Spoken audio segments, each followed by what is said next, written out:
Hey everybody, hello. Grab a knife here. We are making soup. I should call it stew really, because I'm thinking that I'll end up thickening it a little bit and making it into a stew, or may just keep it as it is. It's going to be made with, I've got all my basic ingredients right here. Baby lima beans, butter beans. I love some limas every now and then. Some leftover roasted mushrooms and some kale that I had left in the refrigerator. And as is my custom, there's always something I think about later, you guys. But I think that I want to make sure I show this to you all in case you see it somewhere and it's something you want to use. This is plantain flour used to make fufu, but I'm going to use this as a thickener possibly to my stew if I need it. Trader Joe's sells a green banana flour that you can use as well. And I'm making this up on the fly, so this is a very informal video. I just want to warn you in case I have to wander off. Let me tilt it up. I'm going to tilt it up and down, move the camera around as needed while I'm doing this, since again this is a live video to show what's in the pot, but I wanted to start by just introducing you to what I'm doing here. So yeah, it's basically a lima bean vegetable soup.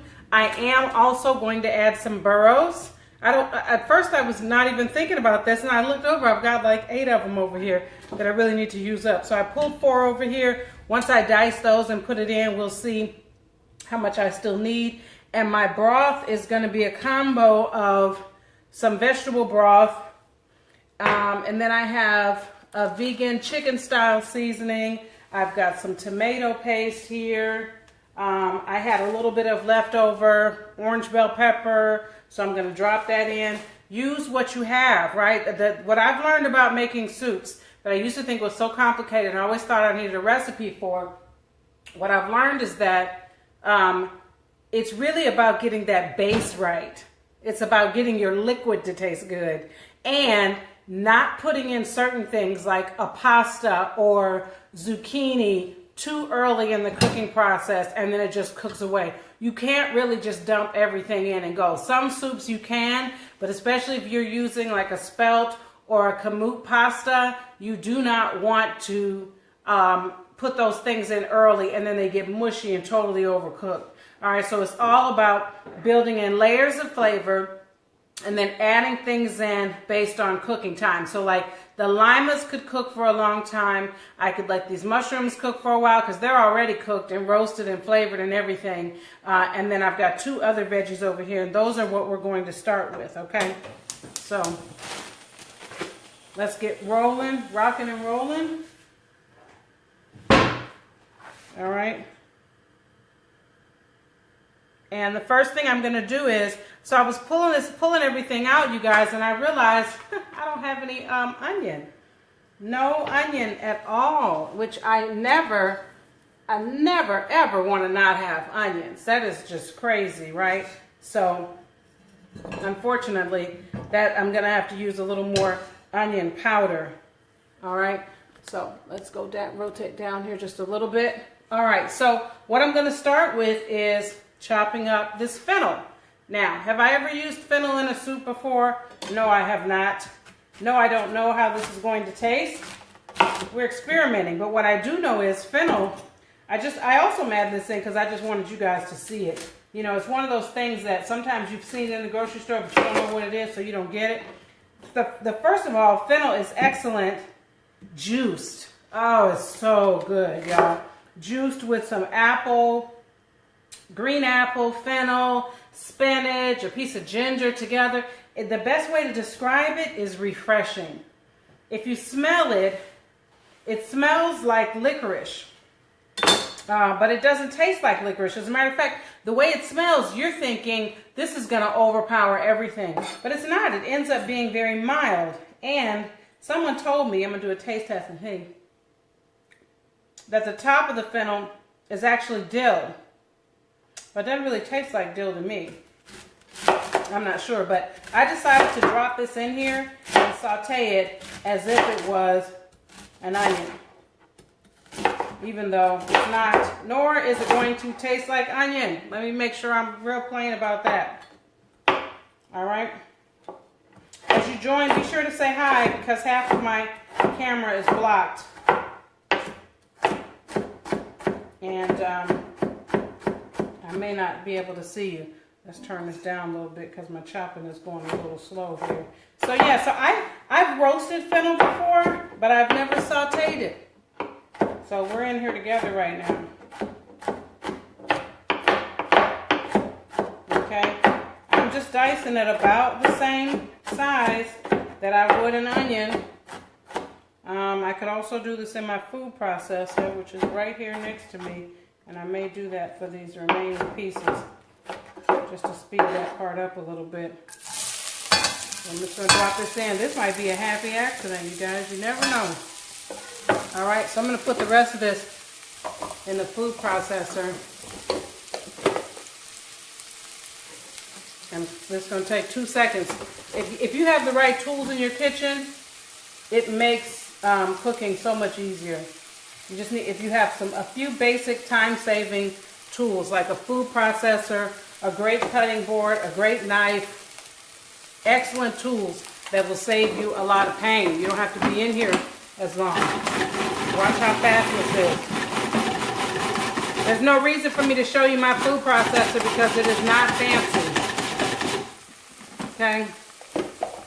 And you're about to see that it looks like onion. Okay? So, because I've never used this before, and I'm not making a huge pot, what I am going to do is, after it's sauteed, I'm going to give it a quick taste just to make sure that it's as mild as I think it is. But I love fennel. Now, sometimes it can be pricey.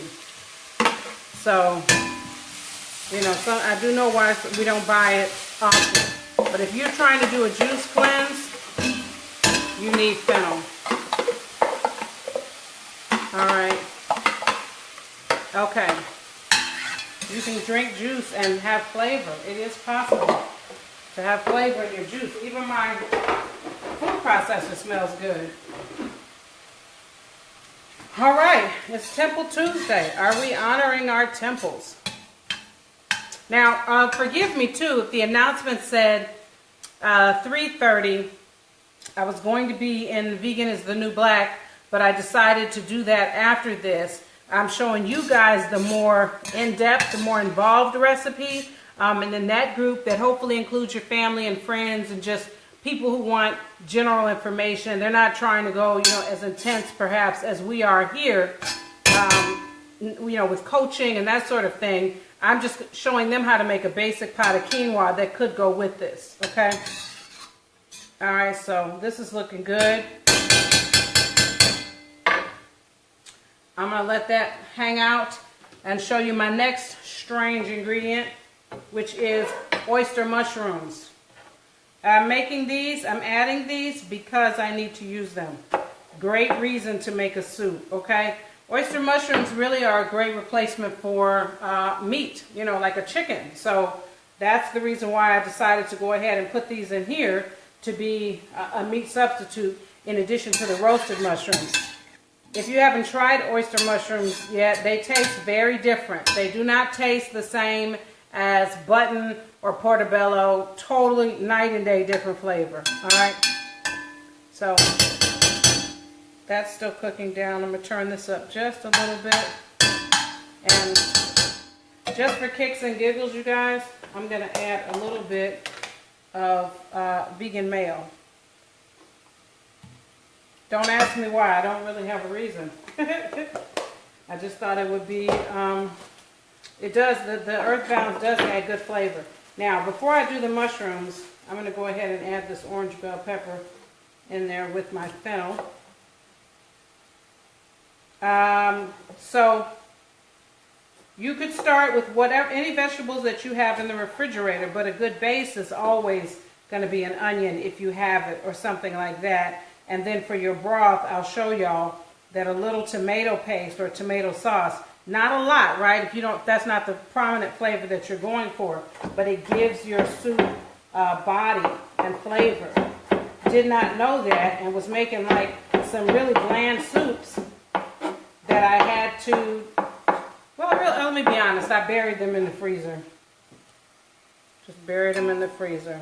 So, and we're still in winter time. We still got soup time, you guys. Still time to make some more soups before the temperature turns. It's like I was so looking forward to fall soups, and then I didn't even end up making that many. I made dumpling soup one time. I made some spelt dumplings. That was an experimentation. The family loved it. A lot of times I make soup and it just sits in the refrigerator. It's like no one knows what it is, so it just sits there. They want every dish to look exactly the same. Alright, so I'm going to drop my bell pepper in here. Make sure it's cut all the way through. Okay. It's looking colorful, right? Oh, the other thing is, you know, for those of you who don't make soup on a regular basis, soup tastes better the longer it sits. So whatever this tastes like today, it's going to be way better tomorrow. It's looking pretty. It's definitely looking pretty. Let me give it a pinch of salt. Do a pinch of salt on there. I'm going to do a little bit of my chicken style seasoning. This can't really be found in stores, so just use any kind of unchickened broth type seasoning you can find. A little bit of onion powder. Remember, I'm going a little heavier on that because I don't have an onion to actually put in there. I'm going to do a little bit of thyme. Some people don't like thyme. You know, Nurse Rochelle told me that she does not like thyme. I did not know that. A little bit of oregano. Layers of flavor, you guys. You may see me add some of these same seasonings all over again. A little bit of ginger. Alright. And I've got some sage, so I'm going to go ahead and try and see how this goes. Crumbling it up. When you get it by it like this, you want to make sure you crumble it up in your hands before you add it to release the spice. Alright? I'll tell you one thing, it smells delicious. It definitely smells good. Okay. I might be onto something, you guys. The best thing about doing these videos is I can go back to it and say, I need to make an official recipe out of that. How do I do that? And boom, there it is. That's pretty. It looks like onion, even though it's not. Alright, so let me get to chopping up my oyster mushroom here, my chicken. I'm going to add this in.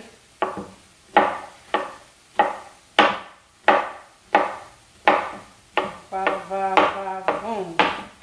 Now, the other thing about these is they cook down to nothing. Right, Tara? I know you're going to watch this at some point. They cook down to nothing. And so you want to think about that when you're adding them into a dish.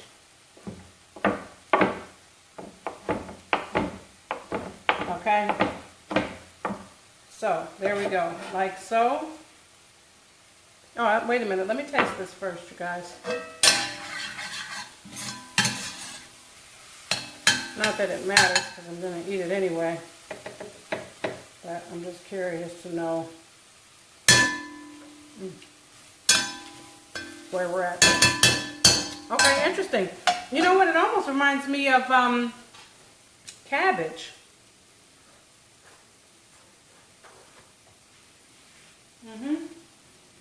Yeah, very mild. I don't want to say sweet, but I know it's because I put the earth balance and stuff in there too, but it's very good. Okay. Let's go in with this. Now this is going to create moisture in here as well. You know, mushrooms have a lot of water in them. So you will see some liquid release as this cooks in. So I don't, even though the vegetable mixture is sticking a little bit. I don't need to add anything else in there because those mushrooms are going to release. I think cooking live for you guys is my good luck charm because every time I make something for you guys, it turns out. All right. So let's let this hang out for a bit. And I'm also experimenting here on a Johnny cake, which really is a version of the same hot water cornbread that I used to make. This is a great thing to do when you want some cornbread, but you don't feel like baking a whole thing. You want to start with non-GMO cornmeal. If you're strictly following Dr. Sebi, you can avoid this recipe, or you can use kamut, ground kamut. But I will tell you that with the Johnny cake, I have not had the best results. I think I tried it one time using the kamut and it did not work right. Now, there's no line on this. I can't tell what this is, but I'm going to do, it's mostly cornmeal. So it's like about a cup of cornmeal and then about a 1/4 cup of regular flour. Oops, I left my regular flour over there. So I'm going to put this in there. All right. And from there, this is just 3 ingredients, y'all. It's super easy. All right. Let me get a cup because you do need to heat up your water that you add into this. You want to add boiling water to it. So I'm going to do, this is the whole grain spelt. Wait a minute, what's that? Oh, that's a 1/3 cup. Okay. So I don't want quite as much. I want about a 1/4 cup of the whole grain spelt. All right, and then from here, you can add a little sweetener to this, which I'm going to go ahead and do since I got my agave right here. I'm going to add a little agave in there. Let's give this a stir now. And it smells so good, you guys. Really, I got high hopes on this soup. My hopes are very high. So, it's almost done. Releasing the moisture. And then once that's done, we're going to go ahead and pop in our other ingredients and just let it simmer. Alright, so in terms of this, we've got all this in here. I'm going to add just over a 1/2 teaspoon of baking soda. Then I'm going to add a pinch of salt. Let's get our water heating up.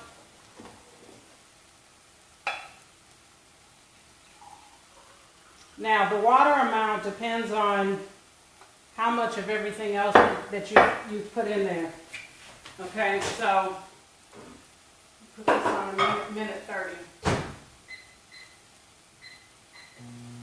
All right, and then how are we doing with this? All right, as you guys join, be sure to speak out and say hello if I can't see that you're there. All right, so in terms of what we're cooking the fried cakes, the Johnny cakes in over here, let's get our coconut oil. Now, you can use regular oil, especially if you are strictly following Dr. Sebi. You want to use regular oil. These taste better with coconut oil, so I'm going to use that today. He teaches that coconut oil, cooked coconut oil, breaks down the molecular structure. I have not researched that for myself. All right, I just know that's what his reasoning is for that. All right, so let's go ahead and get some of this in our pan over here. It's probably a bit too much, but it does give great flavor to this. Okay, all right, we're coming along. Let's put our earth balance here in our Johnny cakes. Give this another stir.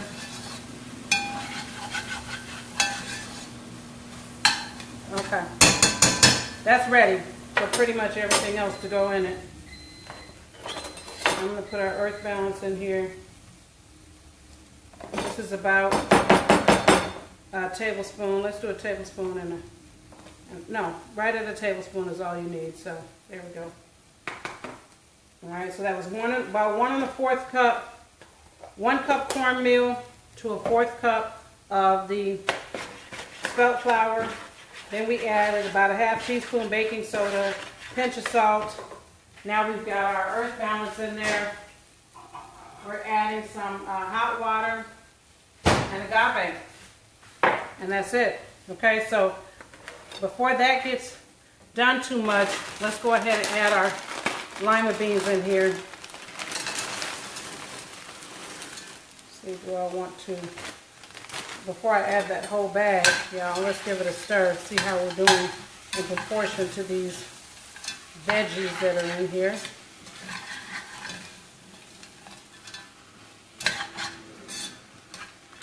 All right.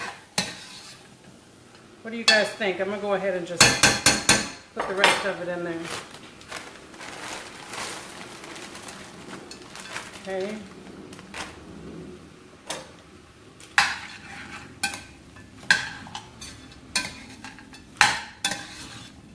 All right, let's turn this oil down over here because now what we do is, and I do cook like this on and off camera, get things kind of partially going.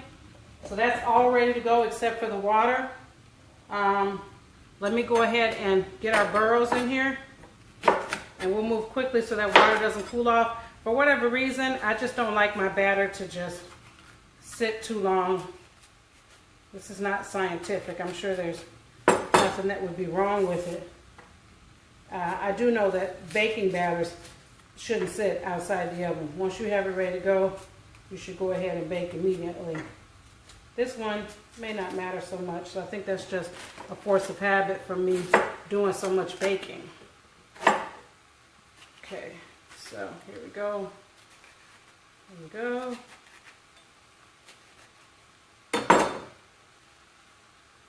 All right. So that's 1 burro. These are the potato substitute. For those of you who aren't familiar with it, you could omit these altogether. If you were desperate for a potato, maybe choose a red potato or purple potatoes, but definitely limit your potatoes. And here's why.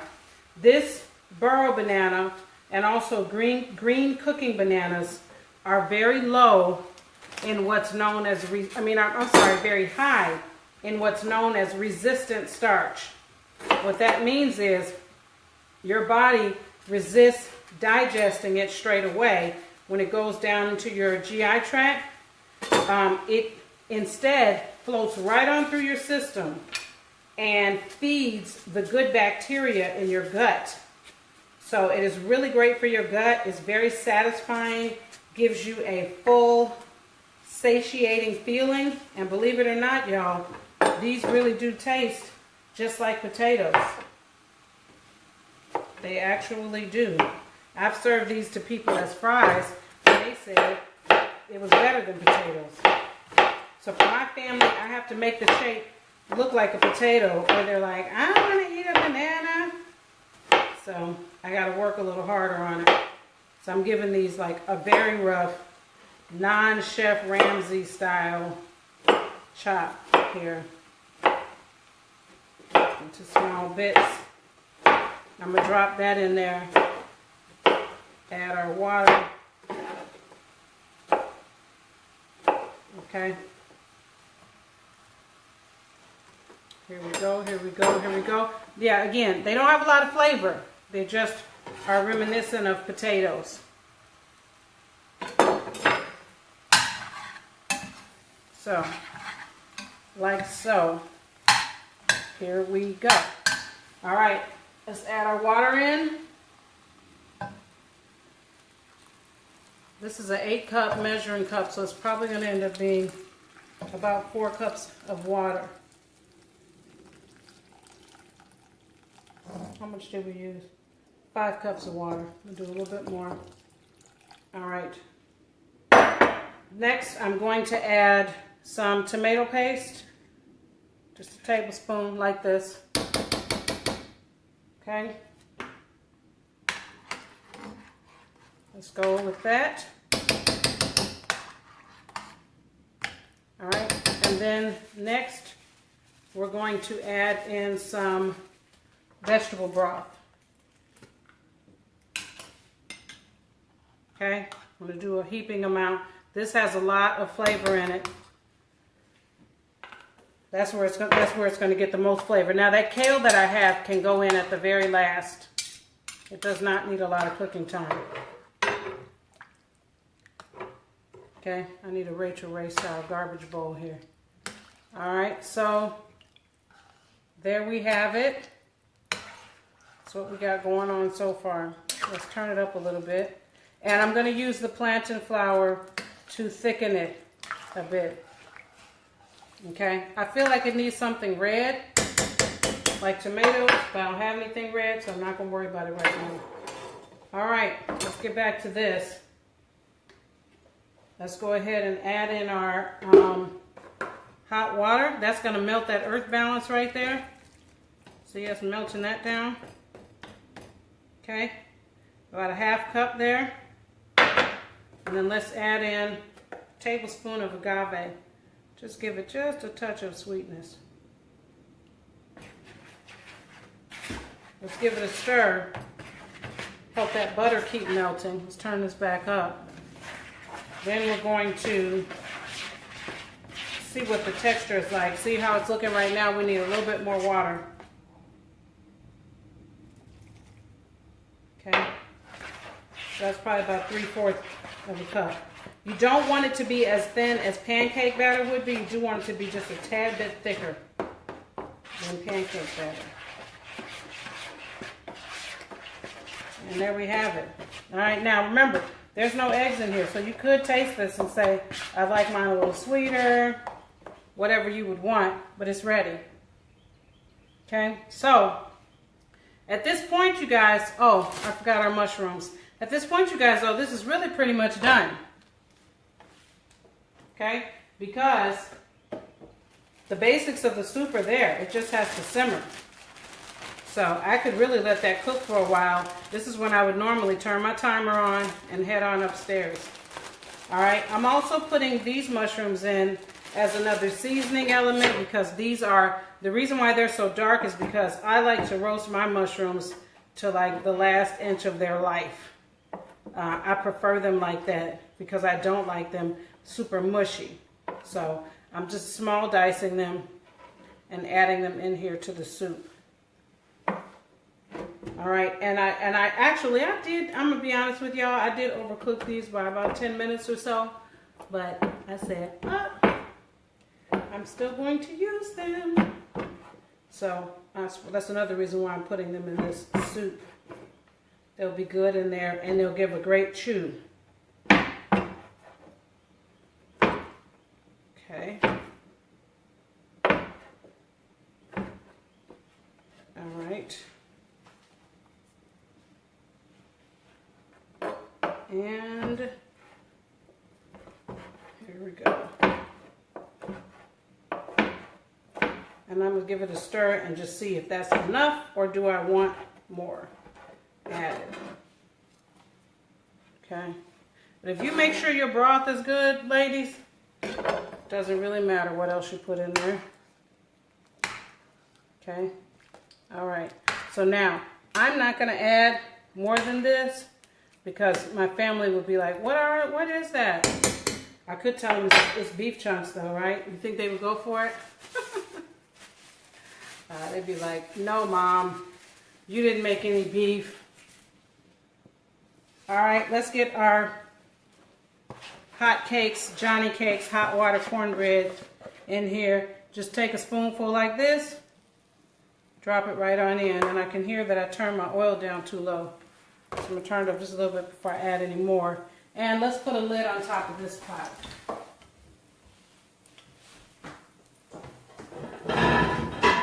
Let's let that cook with the lid on it.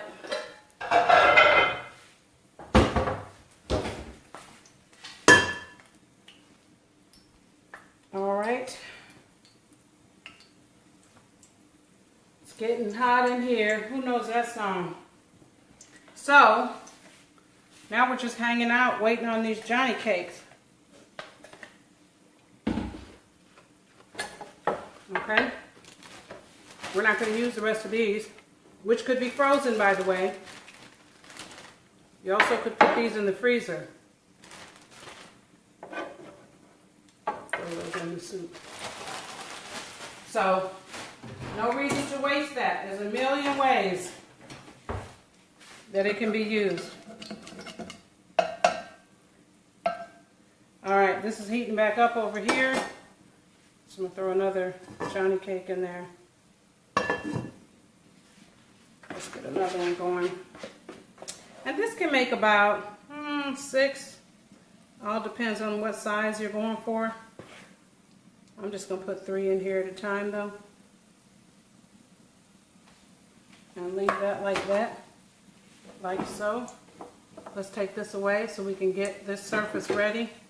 We're going to put our Johnny cakes on top of it. Okay. Let's get our scraps out of the way. Come back to those. Get this ready. So that soup is going to cook for probably a good 30 minutes or so. We won't be on for the entire time, but of course you guys will get to see a final version. Let's flip this first one here, y'all. 1, 2, 3. Ooh, look at that. Golden brown delicious. Yes. It's a little crumbly. It typically holds better together than this. Holds together better, so I don't know what's going on, but I'm not stressing it because it's going to be good. Yeah, but you don't put egg in hot water cornbread. Even regular meat eaters don't. Look at me, I got flour. I'm thinking that's something on the camera. It's me. You don't put regular, you don't put eggs in there. I could have added a little aquafaba, but typically it doesn't need it. Some people do though. Some people put eggs and cheese and all kind of stuff. And I have some follow your heart cheddar I could have added, but I wasn't trying to do all that. All right, let's flip this next one. Yeah, there we go. Let's see, is this one ready? Not quite, not quite, not quite, not quite. Let it go.